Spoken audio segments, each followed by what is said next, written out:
Why? Why did you betray me? Our protagonist asks as his life slips away. A blonde man in a suit watches the poor guy's life fade away. He states that the boy hid for a long time, but that he has finally found his home. A piranha allied with the bad guys watches the blonde man, who holds our hero by the collar. He declares that it is not a civilized society in that apocalyptic world. Maliciously, he states that this is the law of the jungle. The girl, expressing happiness, says that she is just a weak woman and needs to rely on the strong. Then she turns, asking him not to blame her. My God, I barely know this bitch, and I already want her run over. The blonde man advances towards our hero with the baton in hand while trying to fight for his life. Our protagonist screams, asking what they want. And well, goodbye, boy. We will miss you. 28 weeks have passed since the beginning of the global ice age. Human nature is also frozen in that ice. A boot with metal spikes stomps hard on a frozen puddle. A man with gray hair and an aged face, wearing cold weather clothing, walks the frozen streets of that post-apocalyptic world. Our hero, a dark-haired young man wearing goggles and cold weather clothing, exhales. He adjusts his goggles and observes the surroundings. He says that the place seems unexplored. Food and fuel, once easy to obtain, have now become extremely precious. Then he continues his walk, looking out over the frozen city below. He observes that the ice there is thick enough so it must be safe. But out of nowhere, he starts to lose his balance, feeling the ground shake.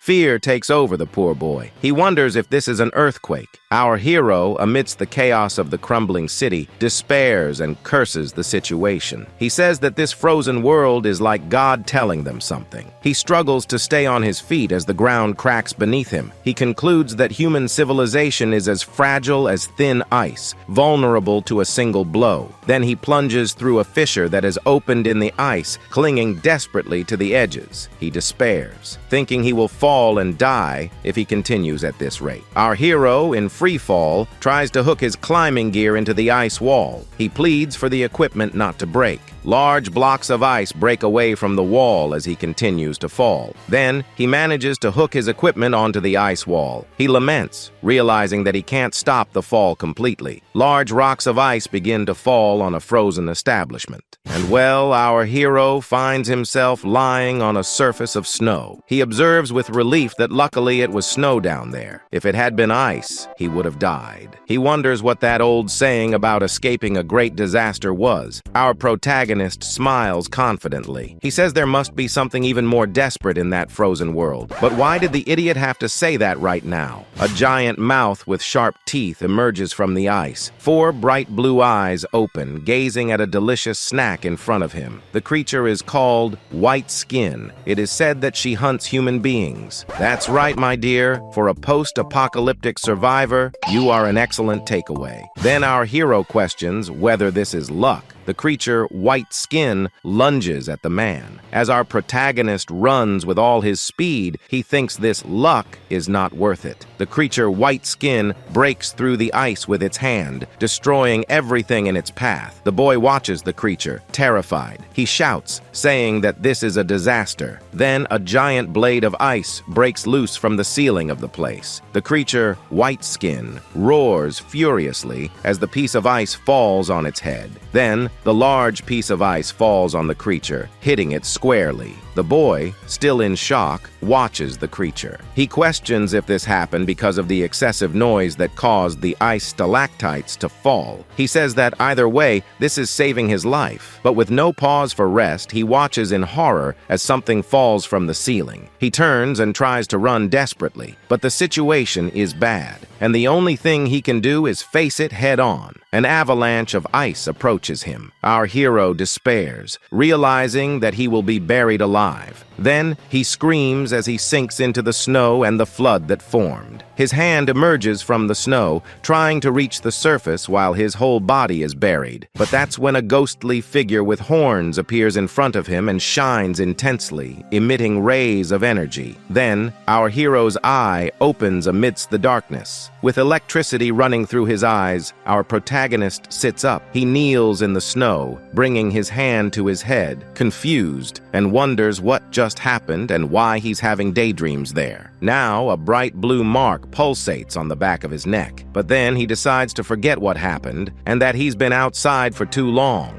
Our hero walks through the buried and dark city, lit only by a flashlight. Then, he finds a chocolate bar on the ground covered in snow. He rejoices and thinks that at least he won't go home empty-handed that day. Wow, this guy is literally me. 99% of the things he does in a day go wrong, but at least there's always a little candy at the end of the day to cheer him up. Now, in front of a tall building covered in ice, our hero uses his climbing gear to open a metal cover on the ground. He says that the only way to get home is through that passage, as most of the city is frozen. Then, he prepares to descend by throwing his rope down. He says that day after day, he doesn't know how long this kind of life will last. So, he reaches the end of the hole in a closed and dark place. He notes that compared to the outside, the situation in that place is also quite bad. A man and a woman trying to warm themselves watch the young man pass by them. When the disaster struck, many people were trapped in that building. With supplies scarce, he doesn't have the heart to imagine what those people will do. In that apocalyptic world, no one can guarantee that they will not cross that line. And what is that line, you ask me? Well, I don't know either. Then our hero turns and says that it seems those guys haven't started patrolling that day, so he says he needs to hurry home. And well, he opens the door, and guess who he finds? That's right, the tramp from the beginning of the story. The woman lunges at the boy, pushing him inside. The woman hugs him, smiling. She says she just wanted to see him soon. Then he looks at her, completely embarrassed. The woman asks if he didn't want to see her soon. He smiles, confirming that he did. "Girlfriend, you don't even know what this poor guy just went through." Then he tells her that she needs to lock the door well. The bitch gets annoyed and asks if locking the door is more important than her boyfriend. The fool, our hero, pulls the chocolate bar out of his backpack. He asks if she saw what he brought her. The woman, her eyes shining, approaches him to see what he has in his hands. She asks what it is. Then she is overjoyed to see the chocolate bar. The woman hugs the man tightly, telling him he's the best. But wait, of course this wretch wasn't going to be that nice. She asks if there was only one chocolate bar. He replies that he was almost eaten by monsters to get that bar and asks her to hurry up and eat. Then, disappointed, she crushes the chocolate bar. Okay, I hope a plane falls on her. Our hero sits on a stool, his back to a lit fireplace. He muses that it's been days since he's had a decent meal. Then he holds a bag full of seeds. He wonders if they will have to eat the seeds that day. Our hero observes a small plantation. He thinks that the situation of the seeds planted previously was not very optimistic. Now sitting on a stool facing the plantation, he thinks that if they eat the seeds, there will be no more hope, and if they continue like this, everyone will go crazy. He holds a piece of meat in his hands and says that if the meat of those monsters wasn't poisonous, the people in that building wouldn't have to endure hunger and those guys. Then he lights the fire by throwing in some leftover monster bits. He says that on the bright side, at least the fat from those monsters was good fuel. Our hero observes a digital clock that reads 4:06 p.m. on February 14th. He says that at least in that frozen world, they wouldn't freeze to death, but is surprised to realize that it was Valentine's Day. Then he puts his hand to his head, frustrated. He realizes that he completely forgot about Valentine's Day. "Dude, don't do this! She's not worth it!" Our protagonist walks through the apartment, calling for Xiaoming. He apologizes for forgetting about the day, but after calling about 10 times, he wonders where she went. Then, suddenly, a loud noise echoes from behind the door. Our hero recognizes the signal as Xiaoming's and wonders why she went outside and what she would be doing. So he opens the door, calling her name. That's when he is struck in the head by a metal bat. The poor boy falls to the ground, bloodied after being hit. The blonde man, with his back turned, wishes our hero a Merry Christmas, calling him Brother Mo. The madman holds our protagonist's girlfriend, who has her eyes half closed, watching the poor guy lying on the ground with a mocking expression. He asks our hero if he is surprised and if he wasn't expecting this. The bloodied boy faces the blonde man angrily and calls for Xiaoming, questioning the reason for the betrayal. He asks her why she followed Luo Dalong. The woman angrily confronts our hero hero and asks how he can still ask that. She points her finger at him, questioning if he thought he could fool her with a piece of chocolate. She adds that he shouldn't play dumb because she knew our hero had hidden all the food. The blonde man looks at our hero with contempt, pointing to the large backpack he was carrying, and asks if he had brought only air inside it. He accuses the poor boy of lying even to his girlfriend, questioning if he was still human. Then he slams a golf club on the ground and takes pity on our hero, saying he feels sorry for him. He points at our hero, saying he'll give him some advice. He reminds him that this is not a civilized society, but an apocalyptic world, and that the law of the jungle reigns here. Then the blonde man continues, saying that if he couldn't even support his own woman, he should have expected something like this to happen. The weak have only two choices. Either they depend on the strong, or they are prey to the weak. Then he slams the metal bat again. The blonde man orders our hero to hand over his food. The terrified protagonist asks how, since he has no food. The blonde man smiles. He states that it seems the boy refuses to depend on the strong, so he can only be prey to the weak. Meanwhile, he raises the metal bat, ready to strike our hero. His henchmen grin, holding baseball bats as they watch the scene. Our hero screams in despair, "What the hell are you going to do?" Then our hero is brutally struck in the leg, causing it to break instantly. The poor boy cries out in pain as he is struck again in the face, causing further injury. This time, the blonde man hits our hero's arm, breaking it as well. Then the blonde man's henchmen join in and begin to mercilessly beat him. One of the henchmen tells the blonde man that they have just searched the entire house and only found spoiled grain. Our poor hero, his face bloodied, stares at the blonde man, too weak to get up. Then the bastard leans down to talk to our hero. He states that the weak are also meat and that they are not picky eaters. Then he orders them to give him the knife. Meanwhile, our hero's eyes slowly begin to close. And well, that's how our protagonist became food. Amidst the darkness, thoughts crowd our hero's mind. It happened after all. The ending I least wanted to see. Reluctant, if there is another life. I want to live. Then our protagonist's body emerges, dominated by a brilliant blue energy, emanating rays throughout his body. In the center, 4 bright blue dots stand out. I want to survive. Then suddenly, our hero appears in an empty office. His bright blue eye opens. Startled, now dressed in business attire, he gets up from his chair and shouts, "Luo Dalong!" Confused, he questions what is happening. Looking at his hands, he questions whether he hasn't already died and wonders why he is completely unharmed. An aerial view of a modern city at night is shown to us. A countdown indicates that there are 28 hours left until the global ice age. And well, now it's time for the side story. Please don't mind the colorless drawings, that's just how it is. Our hero, looking at his hand, says that he has truly been resurrected and that this was not an illusion. He thoughtfully observes a stack of papers on his desk. He thinks that it really seems like he was resurrected during overtime work. He looks at his desk, noticing that there are still many unfinished reports. His face betrays anguish. So he gets up and seconds later sits down again, restless. He thinks about what's going on and questions why he has to keep working overtime. And well, he wonders if it's like a natural instinct of his body. Look, in a situation like this, the only thing I wouldn't do is work.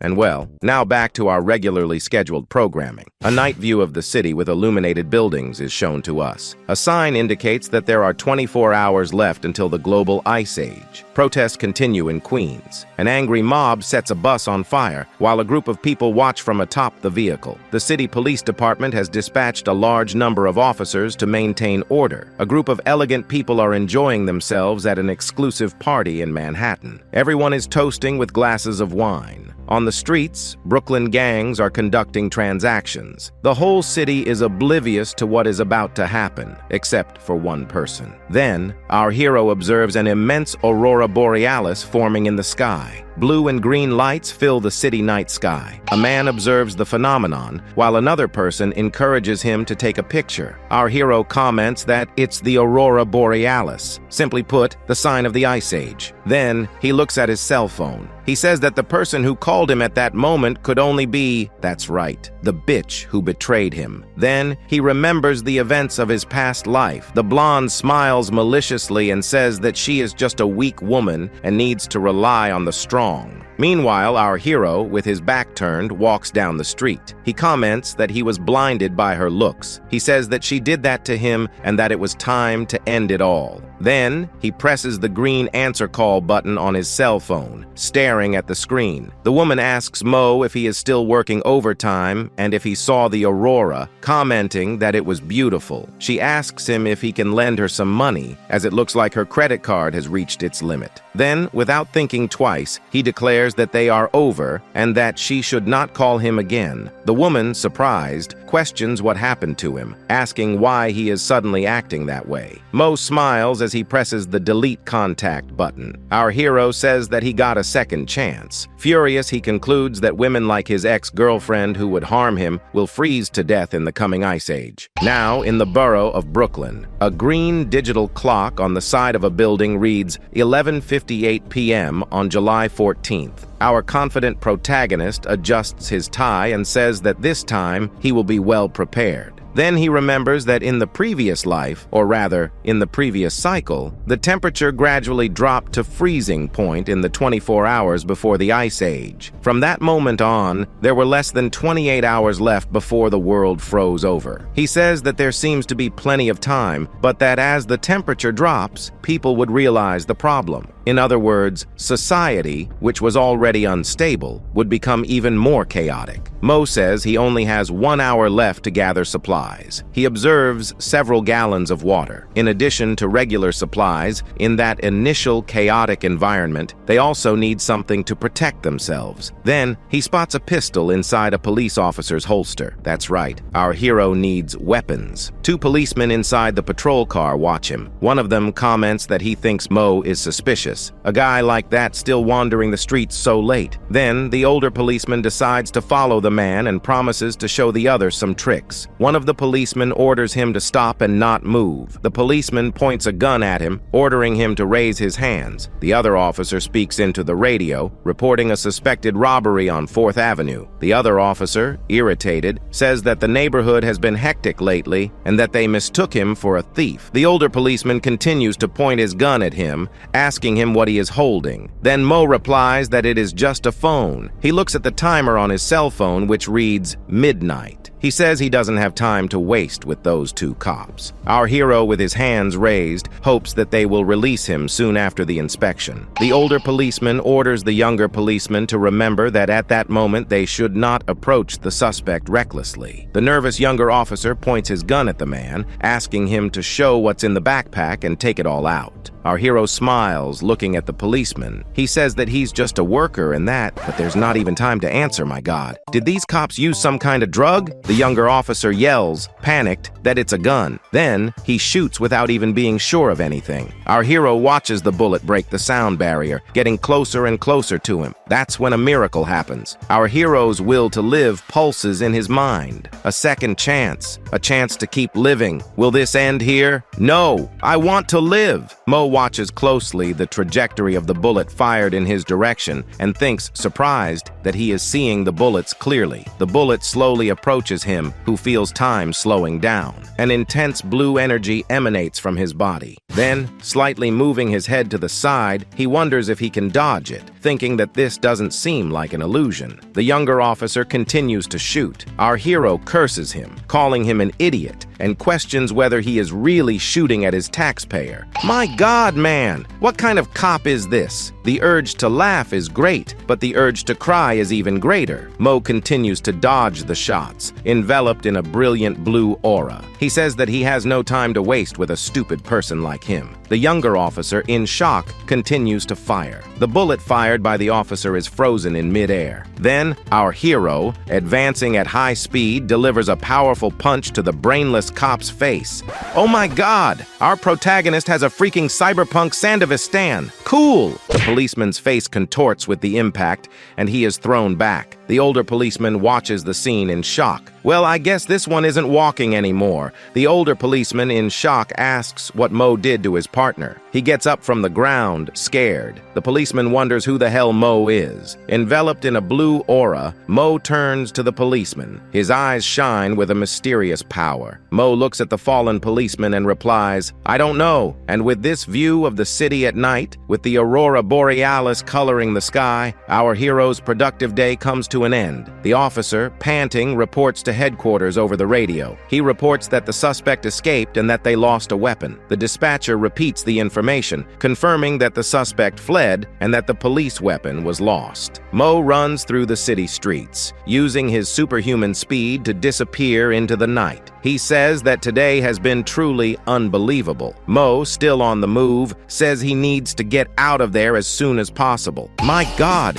In addition to the Sandavistan, our protagonist has infamous powers too. This guy is insane. Mo runs towards the door of his apartment. As Mo runs, ghostly trails multiply behind him. He asks himself if this was real. Then he sits down on the floor, trying to catch his breath. He still can't believe what just happened. He wonders how he managed to do that. Mo holds the policeman's gun in his hand. He wonders if he should try again. Then he stands up and points the gun at the mirror. Mo shoots the mirror. The bullet comes out at an impressive speed. Our hero concentrates, using his speed to react to the shot. His eyes glow. And well, the same thing you thought happens. He gets shot and killed by the bullet he fired. Sad. Just kidding. Mo manages to catch the bullet with his hand. Mo looks at the bullet in his hand and celebrates. He did it. Then he opens his hand and shows the bullet in his palm. He finally understands. He's got superpowers. But the surprises don't stop there. He looks at his own body surprised and notices a thin layer of ice forming. Mo wonders if the ice has anything to do with his high-speed movements. He makes a comparison, wondering if it's similar to aircraft speed.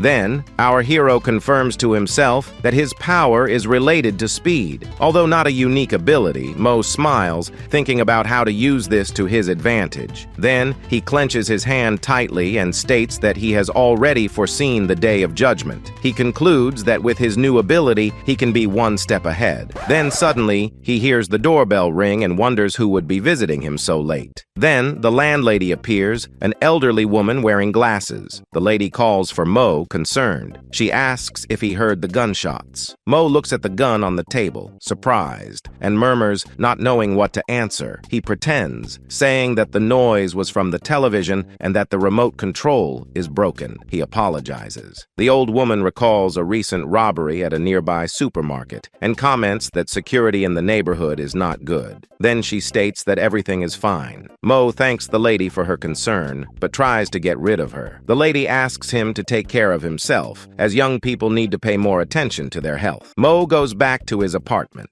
He reflects on how to get the supplies. Then he remembers what the lady said about the supermarket nearby. He affirms that it should have everything he needs. Then, our protagonist smiles, determined. It's time to stock up. The supermarket's security camera shows Mo entering the store. Our hero, or rather thief, with his superhuman speed, grabs the supplies without the camera detecting him. The employee yawns, unaware of what is happening. The employee looks at the cash register and sees a huge roll of paper coming out non-stop. She is shocked. The girl, terrified, asks what's going on. She doesn't understand the situation. The employee wonders if anyone has bought anything now. Then she approaches the printer, scared, and picks up the paper that had just come out. It is a ticket with the message, "Sorry, don't be afraid, go home quickly, stay safe." The employee looks at the ticket, intrigued. She wonders what that strange message means, but that's when suddenly 2 robbers break into the supermarket. The scared employee thinks that first it was the robbery, now these lunatics. One of the robbers pulls out a gun and points it at the employee. The employee thinks about how difficult her life has been lately. One of the robbers yells for the employee to hand over the money. The green-haired robber tells the employee to hurry up. Meanwhile, Mo runs back to the supermarket at high speed, creating a trail of blue energy. The robber asks his partner why the temperature suddenly dropped. The red-haired robber tells the green-haired one to look at the door. Well, I guess it wasn't our protagonist who had returned to the supermarket. A grotesque creature invades the establishment, freezing everything around it with its aura of ice. The green-haired robber, paralyzed with fear, wonders what kind of monster that is. The red-haired robber shoots at the monster. The creature bursts into the supermarket and lunges at them. The green-haired robber, in shock, fires at the creature. He curses, saying that the monster is invincible. The green-haired robber continues to shoot, desperate. The creature absorbs the bullet easily as it advances towards the green-haired robber. The creature grabs the robber's head,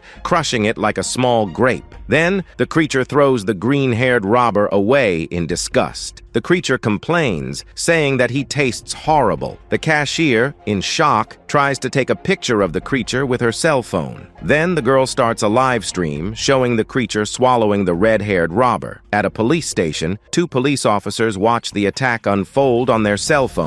One of them, shocked, comments on what young people call live streaming. The old man explains that this type of video has become popular. Back on the cell phone, the transmission is interrupted. The policeman asks what is happening and if the transmission has ended. Then, the policeman realizes that it was not the end of the transmission, but rather a government emergency message. One of the policemen warns the other that the alarm has gone off. A message is displayed on all computers at the police station, alerting citizens to an emergency situation. Then, the old man comments that it looks like something has happened. Now, back to our protagonist. Mo opens the door of his apartment and hears the alarm. A message from the Department of Homeland Security and Logistics is broadcast on a loudspeaker. Our hero observes the city being engulfed by an intense blizzard and realizes that it has begun. A government message warns of a sudden cold snap hitting the city. People are advised to close their windows and doors, keep warm, and stay indoors.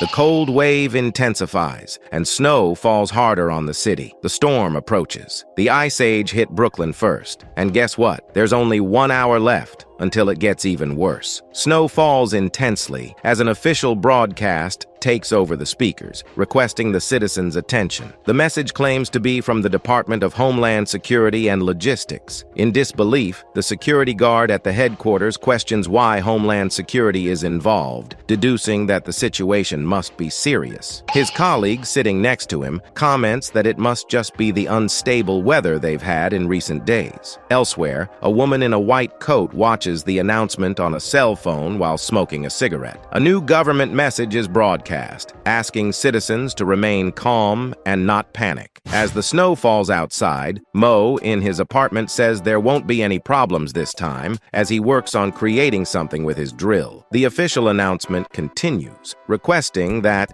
due to the extreme cold snap, citizens keep doors and windows closed, staying indoors to keep warm. The bastard who killed our protagonist in the other life watches his 3 henchmen beat up another person. He questions why the boy isn't talking. In the dark room, the boy opens his eyes after being beaten and replies that he really doesn't know. The man in the orange suit, incredulous, asks if he really doesn't know. He then shows the boy a picture on his cell phone. The madman comments on the audacity of someone drugging the boss's daughter. Tied up and with a bruised face, the boy, crying, says that he really didn't know about it at the time. The blonde man, serious, tells him to forget about it, as someone like him can only hope that God still has mercy on him. Then he opens a switchblade. The man holds the boy's arm as he screams in despair. And well, goodbye, little fingers. The man wipes the knife on a white cloth as he calmly counts. 1, 2, 3, 4, 5. And well, the madman has a freaking box with severed fingers arranged in rows. He finishes counting. 6. The man smiles in satisfaction and says, "Perfect, no mistakes." One of the henchmen asks Luo how they should deal with the boy, or at least the rest of him. Luo takes a long drag on his cigarette and coldly says, "Sin of lust, death by fire. This decadent apartment has a boiler, right?" Luo, with a cruel look, orders them to throw the man into the boiler.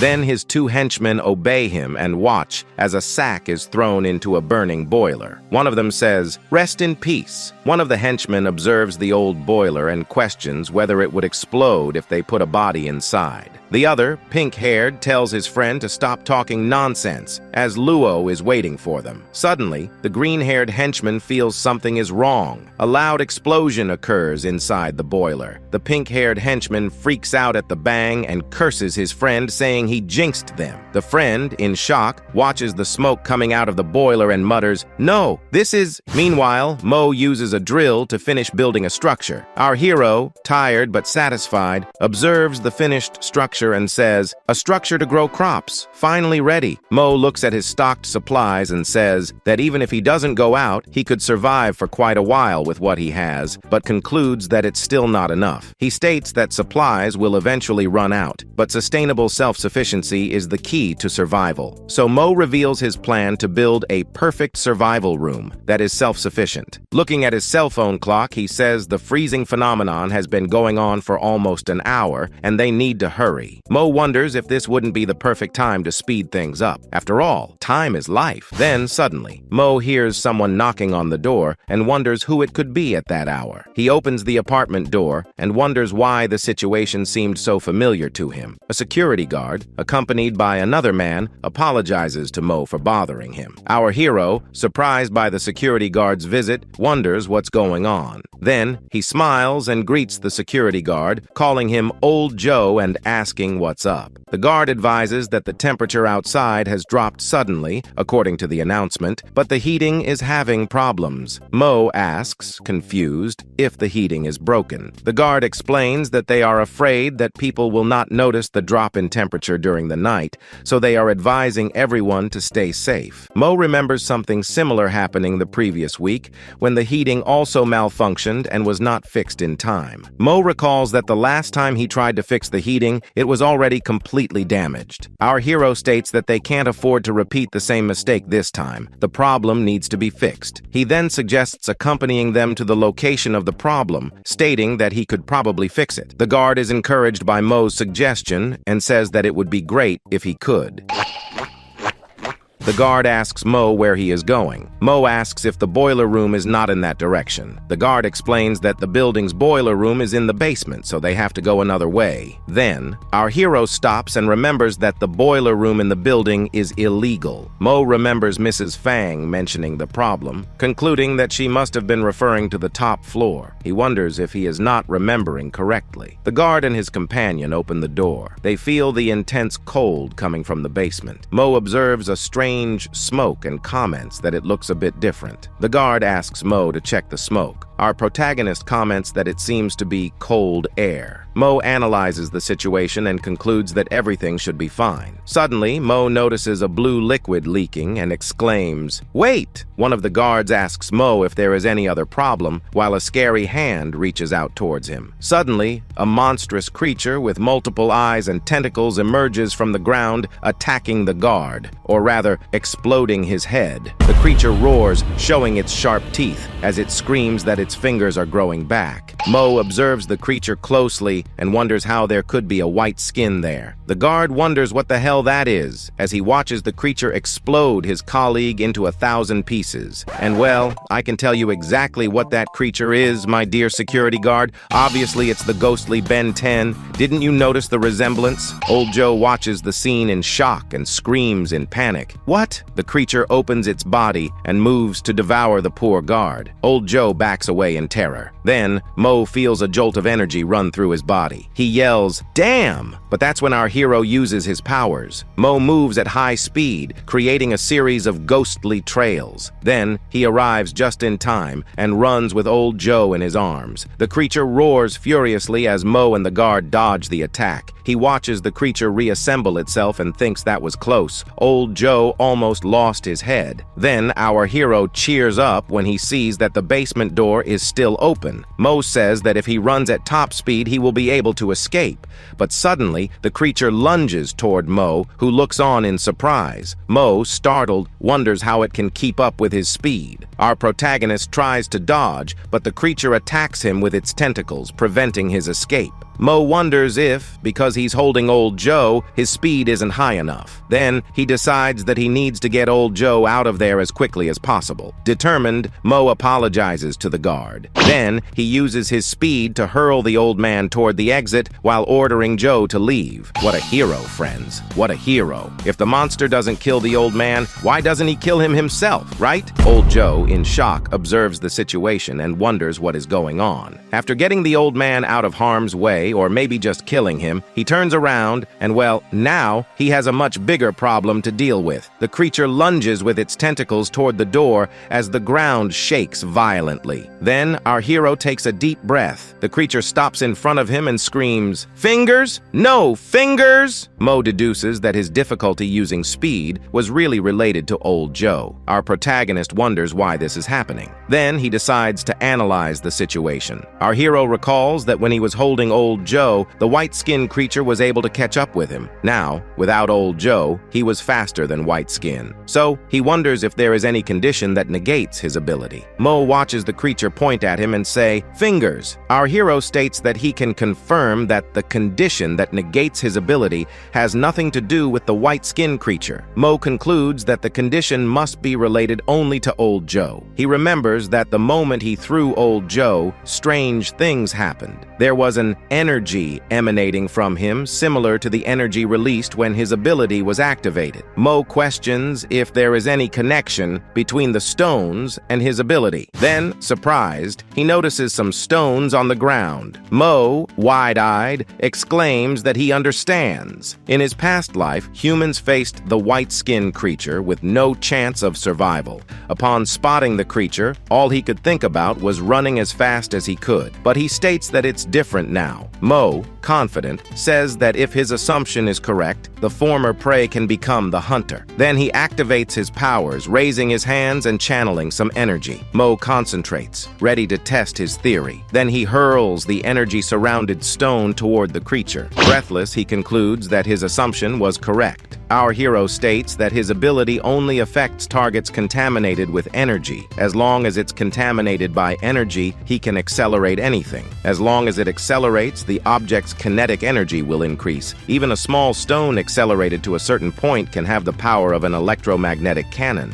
but it's too early to celebrate. Suddenly, a blue liquid splatters on the floor. Mo, confused, watches the liquid coming out of his nose and eyes and mutters, "Huh?" He observes the blue liquid in his hand and questions if the blue liquid is blood. Our hero, frightened, wonders what is happening. Blue blood gushes from Mo's mouth, his body beginning to freeze. He falls to the ground, his body encased in ice. Mo murmurs, feeling cold. The security guard approaches the boy, Mo, completely out of touch with reality, and asks if it's old Joe who's there. Mo is overjoyed to see that the old man is okay. The guard begs our hero not to fall asleep and to open his eyes. As his eyes begin to close, old Joe calls out to our protagonist non-stop, trying to keep him from passing out completely. Then, some time passes, and the guard wonders what the situation is like outside. A woman comments that the wind is too strong, that it's impossible to go to the hospital like that. Two boys, trying to contain the situation, state that the main gate is frozen and they can't contain the blizzard. The guard suggests finding something to block the wind from entering. He warns that otherwise they will all freeze to death and asks them to go to the security room and turn the heat back on. The woman observes Mo lying there and comments that he seems to be poisoned, questioning what happened in the basement. Mo murmurs, "So cold." The woman asks him to hold on a little longer. Old Joe asks him not to sleep. The old man thanks Mo for saving his life, saying he owes him one. Then, sometime before all this happened, he addresses Mrs. Fang to tell her something about Mo. The old woman, interrupting old Joe, orders him not to say anything and go upstairs to find Xiao Zhou. Mo, regaining consciousness, calls out to Mrs. Fang. Then someone warns that they are almost there and asks Mo to hold on. The old man desperately calls for Dr. Zhou. Dr. Zhou asks them to put Mo down there. The old man tells Mo that he's going to be okay. while the doctor asks Uncle Joe to go outside and see what the situation is like, as everything is a mess. The woman comments, surprised, that even with such a low body temperature, Mo is still alive. She questions if he is some kind of cryogenic person. Mo murmurs, with difficulty, "So tired." An audio recording reports that patient 409 is a 20 to 25-year-old male with suspected poisoning. The patient is currently in a coma. The doctor observes Mo's vital signs. Mo's body temperature is still around 10 degrees Celsius, but his pulse and reflexes seem normal. The doctor, surprised, comments that it's unbelievable. She advises that the blood separation is complete and tells them to observe the results. The doctor observes the blood sample and comments,